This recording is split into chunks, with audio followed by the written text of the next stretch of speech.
네, 안녕하세요. 오늘은 3D 프린팅 교육학원에서 진행하는 3D 프린터 운용 기능사 공개 배포 도면 6번을 한번 진행해 보려고 하는데요. 자, 6번은 보신 바와 같이 이러한 도면으로 이루어져 있고요. 도면 해석부터 한번 진행하면서 파트 1과 파트 2의 모델링을 한번 빠르게 진행을 해 보겠습니다. 자, 일단은 이것도 마찬가지로 우측면도, 정면도라는 3면도에 근거한 도면 해석법이 들어 있으니까요. 이 도면 해석법을 보시고 동일하게 진행을 해 주시면 될 것 같아요. 얘도 팁을 알려드린 바와 같이 여기 있는 관절의 중심을 확인하셔서 이 데이터의 중심과 이 데이터의 중심이 들어있는 이런 이미지를 찾으시고 여기를 두 가지 그리시면 한 번에 스케치 한 장으로 데이터를 완성하실 수 있을 것 같아요.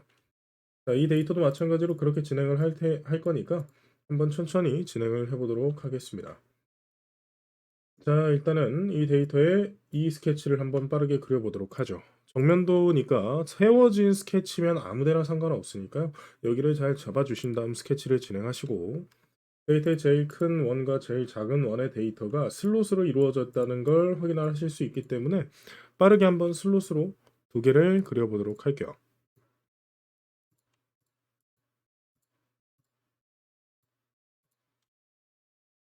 자, 두 개의 데이터의 중심은 정확히 똑같이 쓰고 있기 때문에 콘센트릭으로 잘못 이렇게 안 맞춰놨다면 동일하게 맞춰주시면 될 것 같고요. 이 두 개의 사이즈를 바로 먼저 집어넣고 시작을 해 주셔야 되겠죠. 3과 10으로.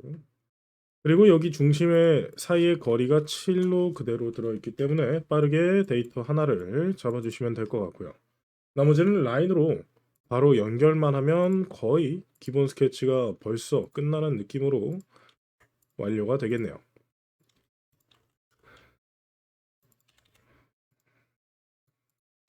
자, 지금 이렇게 어느 정도의 데이터가 그려진 걸 확인하실 수 있고요. 여기에서 한 가지만 더 그릴 겁니다. 라인을 하나 더 추가를 해서 여기 있는 우측에 있는 이 스케치를 해석을 하셔서 5mm라는 치수가 나와 있는 이 부분을 추가를 해주고요. 제일 바닥에서부터 어디 위치까지의 데이터의 치수를 입력하시면 되는데 이런 치수를 입력하실 때는 여기에 하단은 디멘전으로 잡히지만 여기 천장은 지금 중심점이 잡히는 걸 확인하실 수 있습니다. 그럼 한 가지 팁을 드리자면 디멘전 추가하실 땐 쉬프트 키를 누르신 상태로 아크의 부분을 클릭을 하시게 되면 미드 포인트가 잡히는 걸 확인을 하실 수가 있습니다. 그래서 이렇게 미드 포인트로 원하는 부위를 치수를 잡으셔서 넣으시는 방법도 가능해요. 그래서 전체를 굳이 계산하지 않고 입력하시는 것도 좋다. 그 다음 피니시 스케치를 누르신 다음 나오셔서 바로 이걸로 데이터를 만들면 되겠죠. 익스트루드부터 하겠습니다. 익스트루드의 프로파일 스타트를 익스트루드의 다이렉션을 시메트릭으로 바꿔주시고 홀 랭스로 바꾸시면 양쪽으로 돌출을 할 수 있기 때문에 관절을 이미 데이터를 조립한 상태로 끝내기 위해서 이 데이터의 중심의 스케치를 위치하시고 이 데이터를 만들어 볼 겁니다. 그래서 지금 데이터를 보셨을 때 전체적인 두께 10mm를 10mm 입력해 주시고요. 그 다음 스케치가 꺼지니까 당연히 바로 켜주신 다음 이 두 개의 데이터를 다 잡으시고 바로 입력을 하셔도 큰 문제는 없습니다. 그래서 시메트릭 홀 랭스가 아니라 스타트 옵션을 바꿔야겠죠. 스타트 옵션의 오브젝트라는 옵션으로 여기 뒷면의 부분에서부터 7mm를 마이너스 쪽으로 추가를 해주시면 이렇게 뒷부분으로 돌출되는 것도 작업하실 수 있고요. 자, 그럼 이제 여기에 있는 돌출된 부분만 계산을 하시면 되는데 8mm죠. 전체적인 두께가 10mm에 18mm가 되어 있기 때문에 여기 돌출된 부분은 8mm가 계산이 돼서 바로 그냥 편하게 잡아서 계산을 하실 수 있도록 마지막으로 돌출했던 부위인 이 바디를 꺼놓고 원하는 부위 선택하신 다음 스타트 옵션의 오브젝트를 똑같이 잡고 여기서부터 8mm를 돌출시켜 주시면 첫 번째 파트는 익스트루드 딱 3번으로 깔끔하게 완성을 하실 수가 있습니다. 이것도 동일하게 넘버링을 새기실 수는 있으니까 이쪽에다가 새겨 볼게요. 텍스트를 추가하신 다음 6번이니까 6번을 한번 넣어보도록 하죠.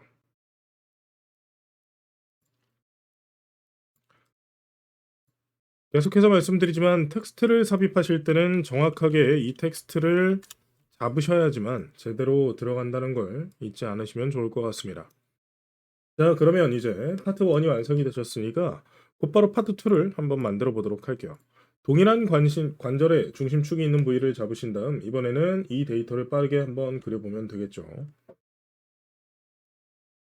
제일 작은 원이 들어가 있는 부위가 또 있고요. 안쪽에 있는 작은 원이 또 있을 거고 그 다음에 슬롯의 형태로 내려가는 하나의 큰 데이터가 잡히는 걸 볼 수 있네요. 빠르게 한번 제가 그려볼게요.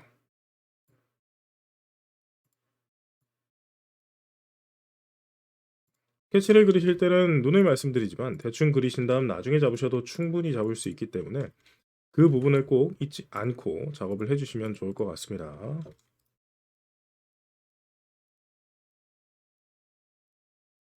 그래서 양쪽의 구속 조건을 적절하게 주시게 되면은 이런 식으로 좌우 대칭의 형태로 작업되는 걸 빠르게 볼 수 있죠. 이것도 구속 조건 연습하시다 보면 금방 넣으실 수 있습니다. 안쪽에 있는 이 부분은 6파이가 되고요. 제일 작은 원은 6,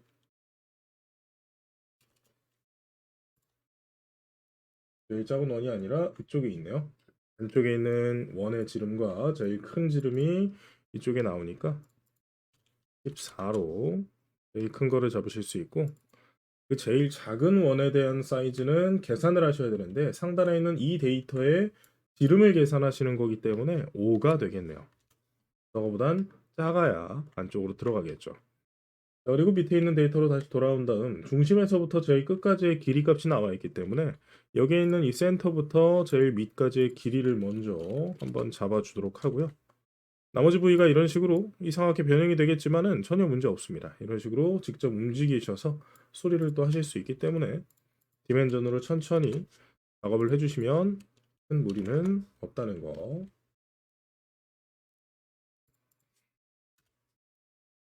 이런 식으로 데이터가 완성이 되겠죠.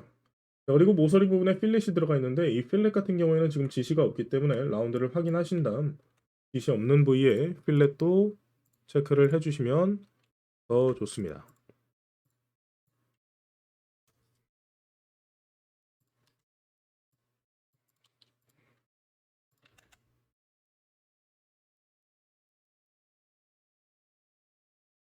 그리고 여기도 마찬가지로 원이 하나 들어가겠네요. 안쪽에 있는 이 동그라미도 지름이 5로 되어 있고 이 지름의 5의 센터가 중심과 맞기 때문에 중심 잡아주시고 중심에서부터 바닥까지의 거리가 4mm 입력이 되어 있으니까 이것도 빠르게 한번 잡아서 데이터를 완성을 해보도록 하겠습니다. 자, 이 데이터도 마찬가지인데 전부 돌출할 데이터로만 존재하기 때문에 딱히 따로 더 스케치할 필요는 없을 것 같고요. 피니시 스케치하고 나간 다음에 얘도 센터의 중심을 잘 잡는 행위가 중요합니다. 얘 같은 경우에는 지금 관절에 조립되는 부위 자체가 이쪽을 기준으로 작업하고 있기 때문에 밑에 보시면은 이 부분이 스케치의 중심이 이루어지게끔 돌출하시는 게 좋아요. 그래서 익스트루드를 먼저 저 B라고 하는 부분의 계산을 하신 다음에 진행을 하시면 되겠죠. 그러면 10mm니까 얘가 바깥으로 들어가는 거라 11mm로 계산을 하시면 될 것 같습니다. 그리고 다시 스케치를 켜신 다음 차근차근 하나씩 돌출을 해주시면 된다는 거죠. 오브젝트라는 옵션을 아까 사용을 했었죠. 그래서 오브젝트라는 옵션을 사용하시고 다시 천천히 돌출하시면 돼요. 여기에서 지금 11mm라는 계산을 쓰셨고 여긴 5mm가 되는 거기 때문에 11mm에 5기 때문에 16mm 빼고 나머지 4mm를 여기에다 입력을 해주셔야 반대쪽 돌출하는 이 원형의 데이터를 잡으실 수 있고요. 다시 원하는 이제 제일 큰 원이 아니라 안쪽에 있는 이 데이터가 돌출되는 거죠. 오브젝트로 이쪽 끝에서부터 마이너스 축으로 5mm 돌출하시면 되고요. 마무리는 제일 밑에 그려놨던 이 동그라미가 오브젝트로 동일하게 이 뒷면에서부터 10mm 돌출하면 되겠네요.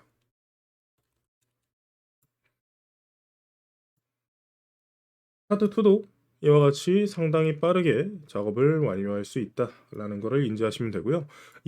이런 방법으로 모델링을 진행을 하시면 바디를 전부 켰을 때 이미 조립이 끝나 있다라는 장점 계속해서 말씀드렸습니다.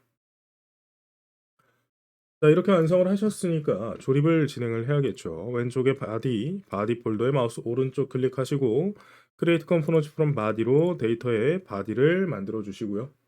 이 두 개의 바디가 이제 이런 식으로 이동이 되게끔 컴포넌트화가 됐다면 상단에 있는 어셈블을 통해서 조립을 하실 수 있다고 했습니다. 이번에는 한번 S by joint를 사용해서 이미 현재 조립이 되어 있는 상태의 조립 상태를 결합하는 방식을 써볼게요. 먼저 선택하는 게 나중에 선택하는 거에 달라붙는다고 말씀을 드렸고요. 먼저 선택하는 게 움직인다고 말씀드렸습니다. 그래서 움직이는 부위의 중심을 이런 식으로 편하게 스냅을 걸어주시면 작업이 된다라는 거 다른 영상에도 충분히 들어있으니까 확인을 하시면서 영상 보고 작업하시면 되겠죠.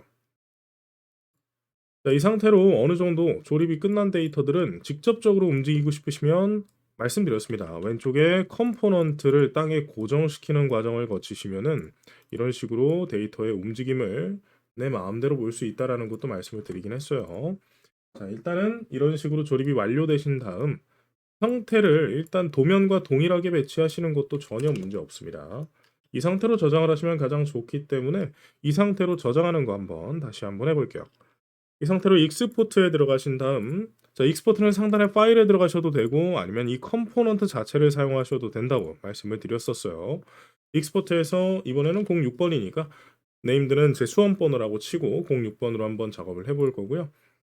폴더 같은 경우에는 필요한 폴더를 하나 바탕화면에서 이제 생성을 하신 다음 작업을 또 하시는 거겠죠. 그래서 이 06번 폴더에 F3D 데이터가 먼저 저장이 될 거고요. 한 번 더 저장을 할 때 동일한 이름으로 스텝 파일로 저장하시는 거 말씀드렸습니다. 그리고 마지막 데이터로서 저희가 슬라이싱 소프트웨어를 넘어가기 바로 직전에 STL 데이터로 저장하는 과정인 Save as Mesh라는 건 여기에 있는 익스포트에서 하는 거 절대로 아니라고 말씀드렸습니다. 여기에서 하게 되면은 시험장은 온라인이 아니기 때문에 저 STL 데이터로 변환하는 과정이 클라우드를 거쳐서 저장을 하는 과정을 진행하게 돼요. 절대로 상단에 있는 파일에 있는 익스포트 항목으로 가지 마시고 왼쪽에 브라우저에 있는 제일 큰 컴포넌트인 제일 위에 요 unsaved라고 돼 있는 이 컴포넌트를 마우스 오른쪽 클릭하신 다음 Save as Mesh를 통해서 저장을 하시는 게 가장 좋고 빠르다라고 설명을 드렸습니다. 동일하게 이름을 06번으로 바꿔주시면 이것도 저장이 되겠죠. 자, 이런 식으로 저장을 다 하시고 나면 다른 영상에서도 계속 보여드렸지만 이와 같이 데이터가 정확하게 3개가 저장이 되는 걸 확인하실 수 있습니다. 자, 이런 식으로 저장된 데이터는 마지막인 STL 데이터를 통해서 여러분들이 출력을 하시게 된다는 거 꼭 기억을 하시면 좋을 것 같습니다. 자, 일단 이번 영상도 시청하시느라 고생 많으셨습니다. 수고하셨습니다.